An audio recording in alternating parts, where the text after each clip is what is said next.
Selamat pagi Bapak Ibu Saudara-saudari sekalian. Puji Tuhan karena masih ada kehidupan yang Allah berikan kepada kita dan Light of Revival masih dapat hadir untuk memberkati Bapak Ibu Saudara-saudari sekalian. Mari kita membaca firman Tuhan sebagai penuntun kehidupan kita, dan bagian kitab suci yang akan kita baca pada hari ini dari Efesus pasal 4 ayat 21 sampai 24. Karena kamu telah mendengar tentang Dia dan menerima pengajaran di dalam Dia menurut kebenaran yang nyata di dalam Yesus, yaitu bahwa kamu berhubung dengan kehidupan kamu yang dahulu harus menanggalkan manusia lama yang menemui kebinasaannya oleh nafsunya yang menyesatkan, supaya kamu dibaharui di dalam roh dan pikiran, dan mengenakan manusia baru yang telah diciptakan menurut kehendak Allah di dalam kebenaran dan kekudusan yang sesungguhnya. Hati dan pikiran. Bapak, Ibu, Saudara-saudari sekalian, hati dan pikiran manusia merupakan salah satu misteri di alam ini. Hati dan pikiran seorang manusia tersembunyi dari manusia yang lain.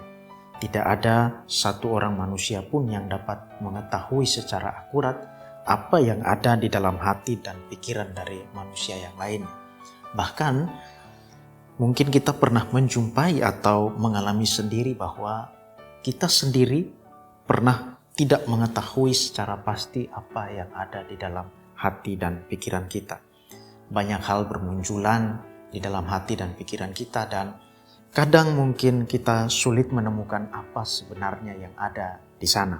Itulah sebabnya kitab suci menyatakan bahwa hanya Tuhanlah yang bisa tahu dan paham hati dan pikiran manusia. Kesadaran terhadap misteri ini seharusnya membuat kita waspada terhadap hati dan pikiran kita masing-masing.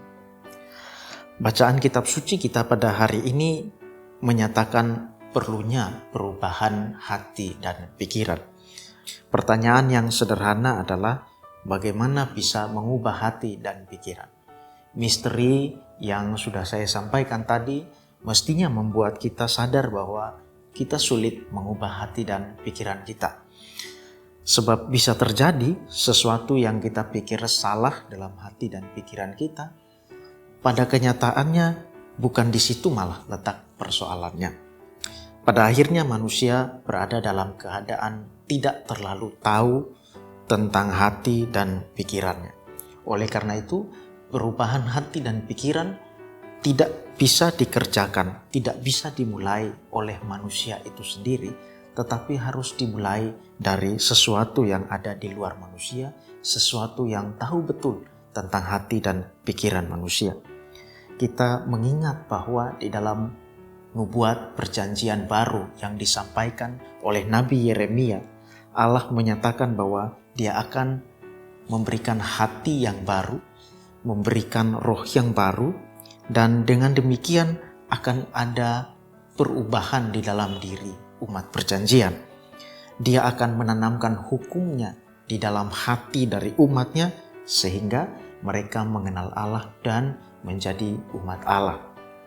Rasul Paulus menyadari hal ini.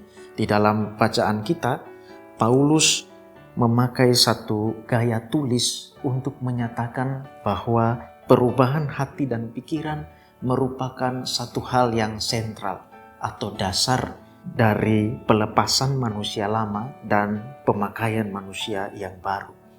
Ketika hati dan pikiran seorang manusia berubah, maka manusia lama itu dapat berganti menjadi manusia yang baru. Hasilnya, seseorang yang dapat mengenal Allah dan memiliki kehidupan yang benar-benar menunjukkan dirinya sebagai anak Allah. Satu kehidupan yang sesuai dengan kehendak Allah, satu kehidupan yang ada di dalam kekudusan dan kebenaran. Bapak, Ibu, Saudara-saudara sekalian, perubahan ini hanya bisa terjadi di dalam Kristus. Sebagaimana Rasul Paulus menyatakan dalam bacaan kita, kebenaran hanya ada di dalam Yesus. Hati dan pikiran manusia yang merupakan misteri hanya bisa diubah dalam Kristus. Mereka yang merindukan perubahan hidup pertama-tama harus menyadari dahulu bahwa mereka tidak bisa mengubahnya sendiri, dan hanya Yesus yang bisa memberikan perubahan itu. Karena itu mereka membutuhkan Kristus untuk mengubah hati dan pikiran mereka. Tetapi pengubahan ini tidak terjadi hanya satu kali saja dalam kehidupan seorang manusia. Pengubahan ini terjadi dalam Kristus dan Kristus ingin mengubahnya melalui pengajaran kebenaran.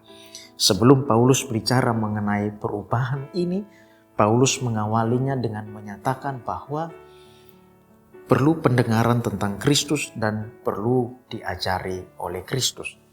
Jadi orang yang ingin berubah harus datang kepada Kristus dan harus bersedia untuk diajar dalam kebenaran.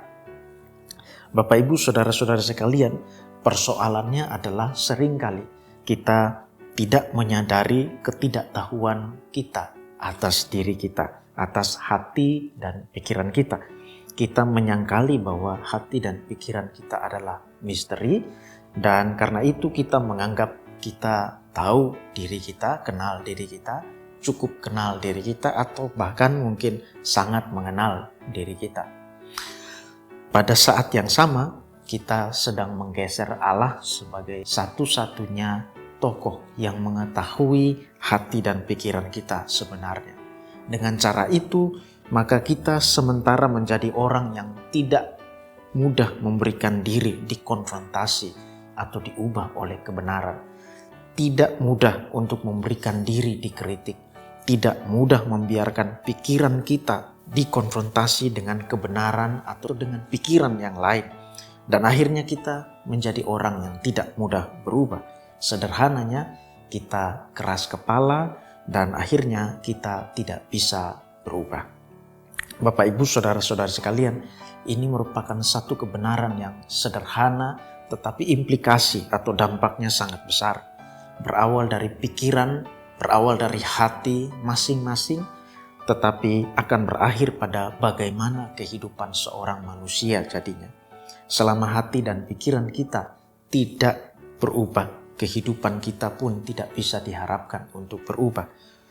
Dan jika kita merindukan perubahan, maka kita harus menyambut Kristus sebagai juru selamat dan membuka diri diajar dalam kebenaran. Mari kita berdoa. Bapa di dalam kerajaan surga, hamba berdoa supaya setiap orang yang mendengarkan boleh menyadari misterinya hati dan pikiran masing-masing, dan boleh menyadari perlunya mereka akan Kristus sebagai juru selamat yang mampu mengubah hati dan pikiran. Dan setelah itu hamba berdoa juga supaya masing-masing boleh memberi diri diajar dalam kebenaran, supaya mengalami perubahan hidup yang disediakan oleh Kristus. Ampuni dosa dan salah kami, demi Kristus kami berdoa. Amin. Bapak, Ibu, saudara-saudari sekalian, kiranya firman Tuhan menjadi pelita dan terang yang menuntun kita kepada kesadaran tentang perlunya perubahan hati dan pikiran, dan menuntun kita kepada Kristus yang mengubah hati dan pikiran kita dan kepada kebenaran.